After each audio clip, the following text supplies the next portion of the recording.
இந்த எலெக்ஷன்ல விஜய் அவர்கள் தோத்து ஸ்டாலின் அவர்கள் ஆட்சி அமைச்சாரு அப்படின்ற பட்சத்துல எங்க குழந்தைகளுக்கு மருந்தை வந்து கொடுத்துட்டு நாங்களும் தற்கொலை வந்து பண்ணிக்கிருவோம் அப்படின்ற மாதிரி சிரிச்சுக்கிட்டே ஒரு பெண் சொல்றதை பார்க்கும்போது என்ன சொல்றது அப்படின்னே வந்து தெரியல.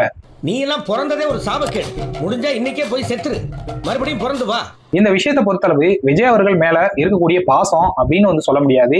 திமுக கவர்மெண்ட் மேல ஸ்டாலின் அவர்கள் மேல இருக்கக்கூடிய வெறுப்பு அப்படின்னு வந்து சொல்ல முடியாது. அதை தாண்டி இத ஒரே வரியில சொல்லணும் அப்படின்னா ஒரு பைத்தியக்காரத்தனம் அப்படின்னு தான் வந்து சொல்லணும்.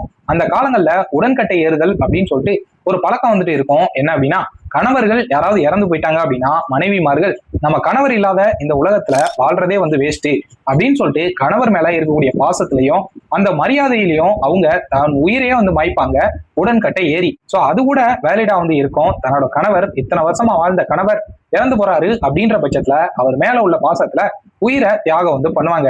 அதை தாண்டி தன்னோட தாய் இத்தனை வருஷமா நம்மளை பெத்தெடுத்து வளர்த்த தாய் ஏதோ ஒரு பிரச்சனைனால இறந்து போறாங்க அப்படின்ற பட்சத்துல அவங்களுக்காக நம்மளோட உயிரை தியாகம் வந்து பண்ணுவாங்க.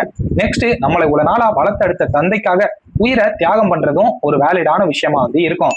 பட் திரையில மட்டுமே பார்த்த விஜய் அவர்களுக்காக அவர் ஆட்சி கட்டில உட்காரல, திமுக உட்காந்துச்சு அப்படின்ற பட்சத்துல நான் தற்கொலை பண்ணிக்கிருவேன் அப்படின்றது ஒரு பைத்தியக்காரத்தனத்தோட உச்சம் அப்படின்னு தான் வந்து சொன்னோம். இவங்க நம்ம கண்ணால பாக்குறோம், ஸோ அதனால வந்து பேசுறோம். ஸோ இதே மாதிரி எக்கச்சக்க தொண்டர்கள் தாவிக கட்சியில வந்து இருக்காங்க. ஸோ அதனாலதான் பல பேர் வந்து சொல்றாங்க இந்த கட்சி ஒரு பேராபத்தான ஒரு கட்சி அப்படின்னு. என்ன பொறுத்தளவு இந்த உலகத்துல எந்தவித பிரச்சனைக்குமே தற்கொலை அப்படின்ற ஒரு விஷயம் தீர்வே வந்து கிடையாது. ஸோ அப்படி இருக்கிற பட்சத்துல திரையில மட்டுமே பார்த்த விஜய் அவர்கள் ஆட்சியில உட்காரல அப்படின்னா நான் இறந்து போயிருவேன் அப்படின்றது எந்த மாதிரியான மனநிலை அப்படின்னு சொல்லிட்டு உங்களோட ஒப்பீனியனை மறக்காம கமெண்ட்ஸ்ல வந்து போடுங்க.